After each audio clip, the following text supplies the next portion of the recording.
will you commit to disclosing 100% of your financial ties and introduce legislation to ban stock trading in Congress? Bilal had support of some billionaires like the Y Combinator dork. Can you explain how you ended up supporting Bilal Mahmood and what the logic was behind that? That's not far left. And so I'm running as the moderate candidate, right? I'm running on everything that's overwhelmingly popular. But I do think Netanyahu is a war criminal, yeah. And I think he should face the consequences of that. The following is an interview with Saikat Chakrabarti. Saikat is running against Nancy Pelosi in the 2026 Democratic primary to represent San Francisco in the U.S. House of Representatives. I did not provide Saikat with any of the questions before the interview. All his answers are presented in full, and I've only removed short conversational pauses between each person speaking that are naturally caused by virtual interviews. Without further ado, Saikat Chakrabarti.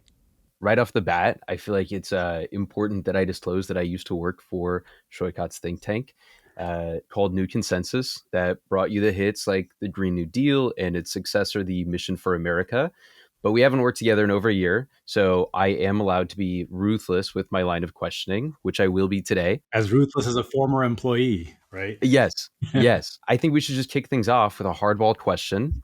Saikat, is it hard being the second hottest South Asian man running for office right now? Exactly what I was expecting. I'll accept second place there, but in my race, I'm settling for nothing less than first place. That's good. People are calling you the Zohran Mamdani of San Francisco. How does it make you feel? Do you want him to be the Saikat Chakrabarti of New York City? I'm really excited about what happened in New York. Like, if there's nothing but good stuff coming to my campaign from what Zohran just proved in New York, because honestly, for progressives over the last 2-4 years, it's been a little depressing, right? We haven't had any wins, which has made it difficult for me, campaigning in San Francisco to make the case that I can win, right? That we actually can do something, because I really believe we can. And so he kind of did a little bit of the work for me by winning in New York, going up against the establishment. It makes it more believable. And I'm hearing it. I'm not getting that question from voters as much these days. Yeah, no, I can imagine. I think this has been something that's been on my mind a lot, and I'm sure yours as well. Nancy Pelosi just turned 85 years old. She entered politics in 1981, and I believe it was 5 years before you were even born. Yeah. Are you running for her seat because you think she's finally old enough to run for president of the United States? Yeah. I think it's time for her to take the next step in her career, but I don't think she should run for president. Yeah. I mean, honestly, I'm running for a seat. Yes, she's old, but it's not just the age, right? Like, when she went into politics in 1980 or 1981 is when she got into politics. 1987 was when she went into Congress. I was 1 year old back then. It was just a completely different landscape, right? Like, you had a Republican Party that believed in democracy. You had, they even believed in climate change. I still remember that ad Pelosi and Newt Gingrich did together in 2005, where they're like, we're going to tackle climate change together, And I really think she, somewhere deep down inside, she believes that this Republican Party is going to come around any day now, right? Like, it's the same people that have been there forever, and she thinks they're sane people. But I think right now we're at a point where really, like, the status quo has just been failing people for so long. People are working more hours to afford less, and that's been happening for a long time now. But I really think it came to a head with the Great Recession, and that's why you see people are voting for change every chance they get. And so what we need are new ideas, new people, like a Democratic Party that actually stands for working people, has real solutions for these real problems people face, is laser focused on talking about that stuff. And that's not going to come from Nancy Pelosi. She's the keeper of the status quo. She's a keeper of the old guard. She had some skill doing bipartisan deal making, but I think her skill set is really not what we need right now. Yeah, absolutely. I've asked you a bunch of goofy questions, and I haven't even asked you to introduce yourself. So for the people watching at home, can you tell them who you are and why you're running against Nancy Pelosi, this lady who's been in politics for over 4 decades? Sure. Yeah. So I'm Saikat Chakrabarti. I'm running in San Francisco. My backstory is I worked in tech for a little while, actually, when I first moved out to San Francisco in 2009. Quickly realized that tech was not going to be the answer to all the big problems that we're facing. Surprise, surprise. And I ended up working in progressive politics for the last decade or so. I ended up I worked for Bernie Sanders in 2016 for his presidential campaign. And I started a group after that with a bunch of folks off that campaign called Justice Democrats. And we were trying to recruit people all around the country to primary corporate backed donor or Democrats with grassroots backed Democrats, right? And one of the people we recruited was AOC. I ended up running her campaign in 2018 when she beat Joe Crowley, and I went in with her as her chief of staff and was part of the whole project of launching the Green New Deal. I was working with my colleagues at New Consensus, which had started at that point, which you ended up working at, Eric. Hell yeah. And you know, the reason I did all of that and the reason I'm running now is really the same reasoning. At the end of the day, I think that the politics as usual right now is just not actually making people's lives better. You know, people, the American dream, the post-war contract, it's been your kids are going to do better than you. Your lives are going to get better and better. You should be able to, work 8 hours a day, 5 days a week and make a decent living. And that's been crumbling for decades. And I think that's fundamentally why people are voting for anybody who's talking about changing the system. It's well past the point where we can just do some little reforms around the edges. We have to change the system. And people feel the economic system is rigged against them. And they also feel the political system is rigged, right? They see a political system that's, just doing the corporations' biddings, where money in politics has just corrupted the whole thing. People in Congress are enriching themselves off of insider information, trading stocks off of what they know in Congress. And that whole thing is just destroying trust in all our institutions. And I think the only way we change it is not going to be me, beating Nancy Pelosi by myself. It's got to be a whole political movement. I'm trying to recruit people all around the country. We need people who go into power, go into Congress and actually enact things like universal health care and universal child care, something like the Green New Deal, where we actually build a whole new economy that creates prosperity and wealth for tons of people. And we tax the rich and we get inequality down. It's all obvious stuff. It's all overwhelmingly popular. It really drives me nuts when people talk about it as like a progressive, moderate thing. Universal healthcare is a moderate position. When something is supported by like 60 or 70% of the population, that's moderate, right? That's not far left. And so I'm running as the moderate candidate, right? I'm running on everything that's overwhelmingly popular. Yeah, I think myself included, many people associate you with that historic AOC campaign. I guess in your own words, what makes you different than AOC? Yeah, I think it's partially what I focus on a bit, right? I agree with AOC and with Bernie on things like universal health care, universal child care. We got to tackle inequality. I think inequality is a big problem. But I think there's this other piece of it, which I think the AOC and Bernie wing of the party don't talk as much about, which is this idea of investing in renewing our industries and our ability to actually make wealth and create jobs for people. If you look at the legacy of kind of FDR, because I kind of think of FDR and his government as being the last time we really drastically improved people's lives to such an extent that it kind of proved democracy can work, created faith in our whole system, destroyed the far right movement of that time, which was also very powerful. It was filling Madison Square Garden with these huge rallies. But, he did it by creating the modern day social safety net. And that's the part that I think the left tends to focus on. But then he also did this whole mobilization up to World War II that built our industrial base. And that was what really created the middle class. That created all this wealth that was shared across society. And that's the same thing that really happened all through the 20th century. In every modern developed nation, there's often some government or some new political movement that came to power and did this project of renewing and transforming and upgrading our economy. And I think that's key. That's crucial. It can't just be about the social safety net. We actually have to invest in upgrading and rebuilding our economy and our industries. Yeah. If you were to get into office, if you were to win, you would be among the richest members of Congress right now.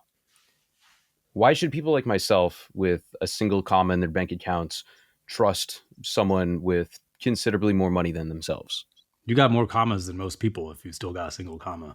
Yeah. But I mean, I'd say, because I worked in tech when I first came out of San Francisco, right? And to me, that's actually a big motivation for why I'm doing this stuff at all. Because I grew up middle class. Like I grew up in a single income household. We had to have a budget. And honestly, like this is a big reason why I'm running. Like the fact that it was possible to have a middle class life with a single income is crazy, right? Like that's That's not such an possible insane anymore. concept. And it Yeah. wasn't like a big income. It was like a normal, it's like, a small income. But I had a good public school education, had a house, a roof over my head, had food on the table. I didn't have to worry. And I think what I've experienced firsthand through my experience in tech is like, you can go into Silicon Valley and Wall Street and yeah, I worked hard. I'm proud of the stuff I worked on, but I didn't work harder than like a public school teacher or a nurse or anybody else. I just won the startup lottery, right? And I think a society is set up like that, where either you win the lottery and you could be rich, or you just have to struggle to afford rent and you're never going to have a secure retirement. That is crazy. That's a completely bizarre way to set up society, right? Like, I think Yeah. if America can't solve that problem, we are doomed. And I don't want to live in a society where, most of the people are just struggling to get by all the time. That's unhealthy for me. I don't want my kid to, grow up in a society like that. So I just feel this moral imperative to use whatever, luck I've gotten towards making a more just and equal society. Will you commit to disclosing 100% of your financial ties and introduce legislation to ban stock trading in Congress? 100%. Banning stock trading in Congress, whether or not people are trading stocks in reality doesn't matter. It's this illusion of corruption is destroying people's faith in our government. And that's what let someone like Trump come to power saying he's going to drain the swamp. So yeah, if I'm elected, not only am I going to introduce legislation to ban stock trading in Congress, I'm going to use this procedural trick kind of, there's this thing called a discharge petition that any member of Congress can do. And the idea is normally when you have legislation, it has to go through committees and then there's a speaker of the House and they determine what gets a vote. That's why you have all this legislation that's really popular, but it never gets a vote, right? Because the Mhm. speaker of the House says we're not going to vote on it. A discharge petition is a thing any single member of Congress can do. They put it on the House floor and you can campaign around getting people to sign up to it. And if 218 members of Congress sign on to a discharge petition, you get a vote on that bill. It's historically been used as a way to get really popular bipartisan stuff onto the House floor, things like the Civil Rights Act or campaign finance reform. That's exactly what banning stock trading in Congress is. It has huge amounts of bipartisan support. 90% of Republicans want to ban members of Congress from trading stock. And so, the reason this doesn't happen is members of Congress don't want to piss off their leadership. I don't really care about that. I've already pissed off leadership when I was in there with AOC, and so I'm going to force a vote on it. And for personally, I've actually pledged to not just disclose all my assets, but I'm going to put all my assets in a blind trust. So even if we can't get stock trading banned, you can be sure that I'm having no say in any of my personal assets or trading of my stocks. Yeah, I mean, alternatively, if you don't want to do that, you're more than welcome to just give them to me. I'll handle them. Give me all of your assets, and they'll be safe and sound with me. All right, no problem, Eric. Um, okay, so here's a genuinely, I think, I guess a more topical sort of issue that's been arising recently. And there's been talk online about your support for Bilal Mahmood against the DSA member Dean Preston, and weirdly enough, I think Dean Preston was backed by both like Bernie Sanders and Nancy Pelosi. Whereas, if I'm not mistaken, Bilal had support of some billionaires like Chris Larson and then the Y Combinator dork, Gary Tan, respectfully. Um, can you explain how you ended up supporting Bilal Mahmood and what the logic was behind that? Yeah, I think this is one of those cases where there's like this political divide in San Francisco that I don't actually think represents like the actual divide amongst voters in the city. But from my perspective, I actually think Bilal and Dean were both progressives in the race. They both stood on the same side for things like social housing, tenants' rights, public safety, and like public banking. And I had worked with Bilal a bit on getting his legislation through in California at the state level around climate change reform.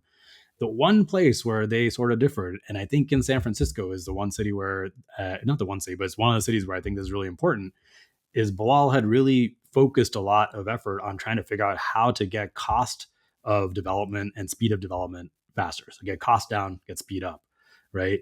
And I think that's actually a real problem. I think if we want to do things like build a massive amount of social housing in the city, but each unit of social housing costs over $1 million per unit to build. We're not going to be able to do it. And I saw Bilal focusing on that. And I saw Dean often not focusing on it and sometimes being obstructionist against it. And so I backed Bilal because I thought he'd be a better person for it. I thought, and I also think he was trying to do this thing of trying to break through sort of polarized political environment and create this politics for we actually have to do both these things. We have to be progressive and we have to get stuff done. So I appreciate that. It does seem like there are some people who there are some San Franciscans who have at least expressed online that they have lost a bit of trust in you because of this support. What's your message to them? What do you say to those folks to earn their trust back? Yeah, I'd say judge me and my actions based on the actual policies and what I've been fighting for, right? And that's how I judge candidates. I don't if you're expecting me to be the 100%, I'm always going to back the DSA endorsed person, or, someone who's always going to say everything the other side is saying is wrong. That's not me. I'm trying to actually figure out how to solve these big problems. And so I'd say judge me based on my policy platform, what I'm saying I want to do, and what I've done so far in my career. And I've been pretty vocal for my entire career that we've got to do both these things. We both have to do the social safety net. We've got to make it easier for people to just survive. And we've got to build and develop and have a massive rebuilding project. And that's going to involve doing some things that, I'd say, frankly, the progressive left doesn't always talk about. Sure. Okay, I think these questions were a little bit too easy. Here's a harder one. I'm of the opinion that I think Jamal Bowman could have won his reelection campaign if he'd simply live streamed himself every day, working out, hitting the gym, squatting. I mean, that guy squats like, I don't know what it's got to be like 500 pounds. Yeah. How often do you work out? What's your routine? Because I feel like you'd be among the most jacked members of Congress. Oh man, I thought I would be, and then I actually saw a video of Jamal Bowman benching like 400 pounds. Like, oh, it's crazy. that guy destroys me. No, I mean, obviously, since I started campaigning, the workout routine has gone down significantly. But I try to still go to the gym, 1 to 2 times a week at least. A good week will be 3 times a week. But it's all about consistency. You just gotta be doing it for a long time. I think Jamal, he's got years on me, so someday I wish to be like Uncle Jamal there. What's your bench max? My bench max for one, I think 275. God damn. Okay. All right. You have a little bit of room. No Jamal though. Yeah, you got to catch up to Jamal, but you're getting up there. God damn. All right. Back to the easy questions. As we've seen over the past 2 years, young Americans have, grown more and more, I guess, aware of Israel's brutal occupation of Palestine. Will you pledge to never take money from the pro-Israel lobby, including AIPAC? And if you are elected, will you support legislation to ban arms sales to Israel? Yeah, 100%. I've already pledged no money from the Israel lobby. In fact, I'm taking no money from any lobbyists or corporations as part of my campaign. And if I go into Congress, I'll 100% never vote for any military aid to Israel. I think what they're doing at this point is a genocide. They're killing people who are just lining up for food aid in Gaza. It's absolutely horrible, and our money should not be going to supporting that. Would you push Mayor Lurie to arrest Netanyahu if he were to step foot in San Francisco? I don't think Daniel Lurie is going to do that, no matter how I push it. But I do think Netanyahu is a war criminal, yeah. And I think he should face the consequences of that. I guess on a somewhat similar note, local to San Francisco, when I came to visit you in 2024, I took the train from Oakland Airport to the BART station.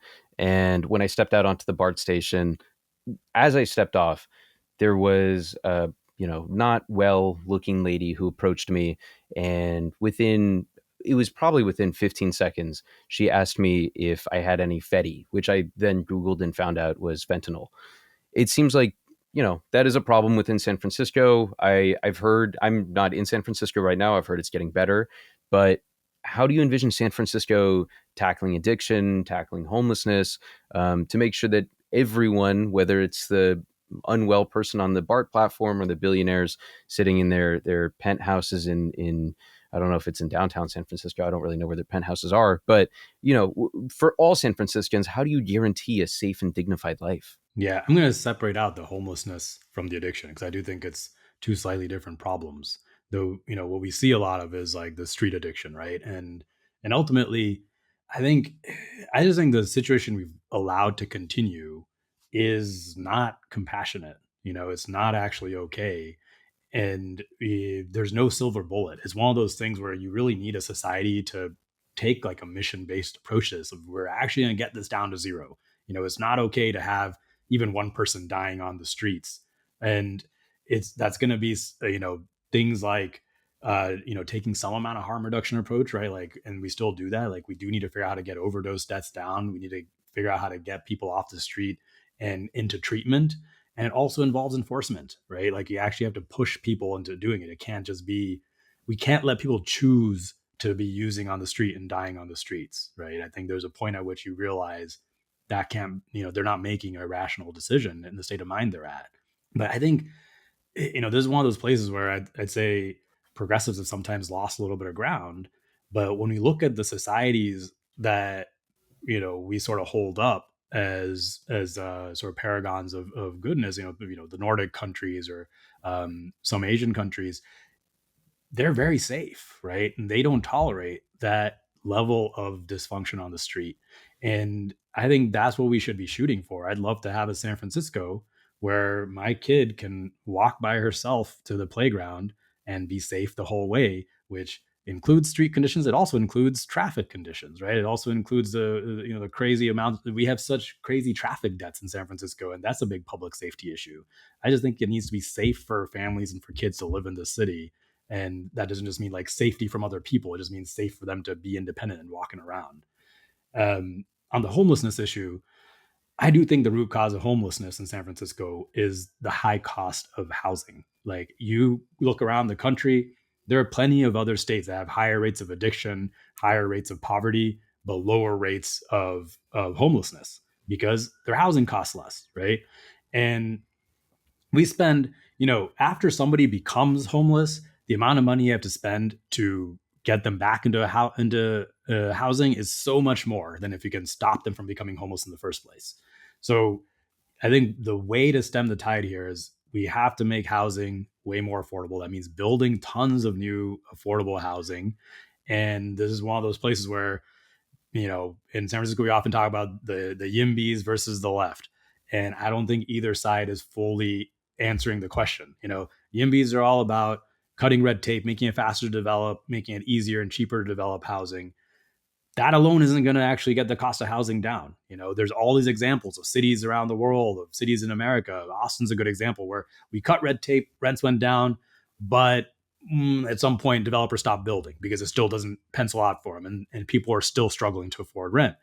So we need a robust social housing program. We need things like a public investment bank that can do publicly financed loans and equity investments. There's all these tools that we can use to build housing that we've taken out of the tool chest that we need to bring back in. It's actually illegal to build public housing in America now. There's something called a Faircloth Amendment that means the federal government can no longer build public housing, and we should repeal that. It's crazy. Like, we're tying our hands behind our backs trying to tackle this crisis, and so I think if we can get the cost of housing down, and then the number of homeless people who are still unsheltered homeless in the city, it's big, but it's a manageable number. It's just the reason it's so unmanageable right now is there's a fire hose of people becoming homeless every day, right? Who are getting kicked out of their homes. But there's only about 1,000 or 2,000 people who are unsheltered homeless on the streets. If we can stop new people from becoming homeless, we can handle sheltering and taking care of that 1,000 or 2,000 people. That's definitely possible.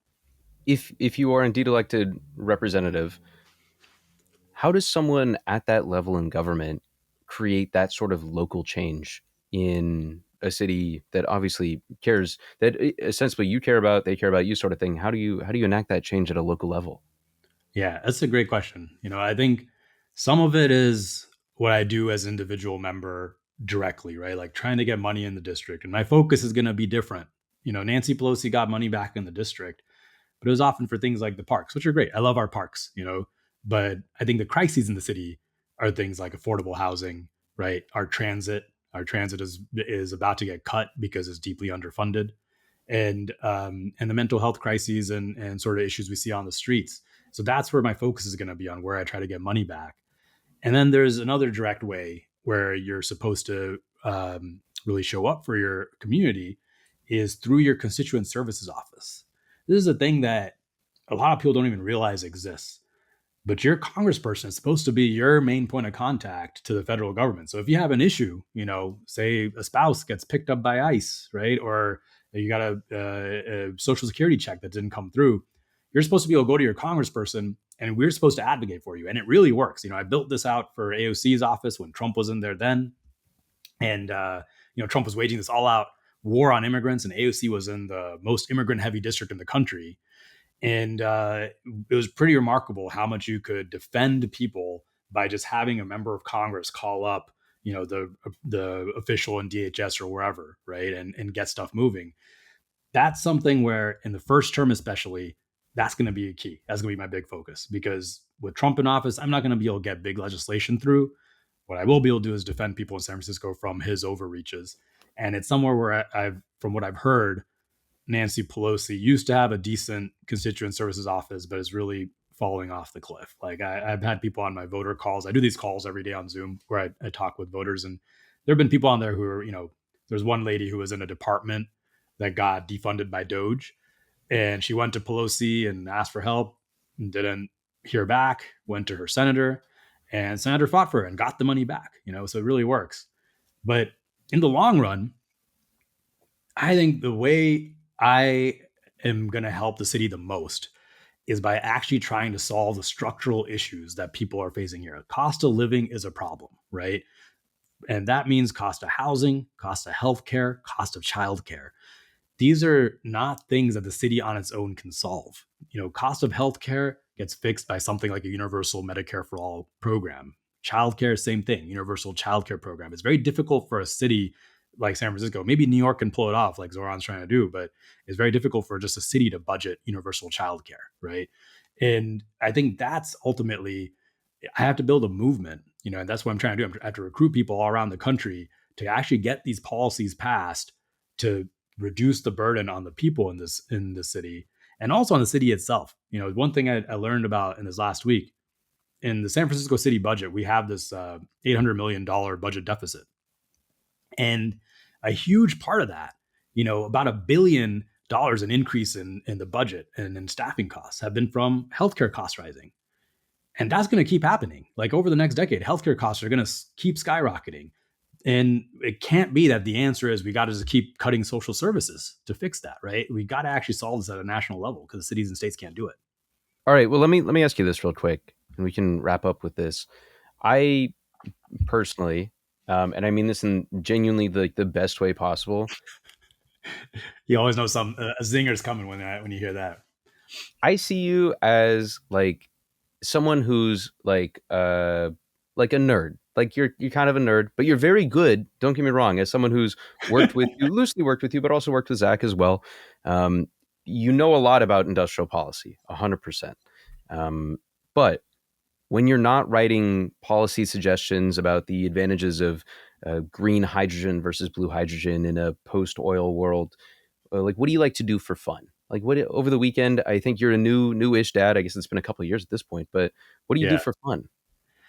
What I do for fun has changed since I've had a kid. And I got to say, the best thing these days on the weekend is when I have a day where there's nothing scheduled, and I just take my kid to like something that's happening in the city, because there's always some amazing going on in San Francisco, especially right now. We're like in the summer months where there's just like some festival or something, or I just go to Japantown, which is like always a fun time. Oh yeah.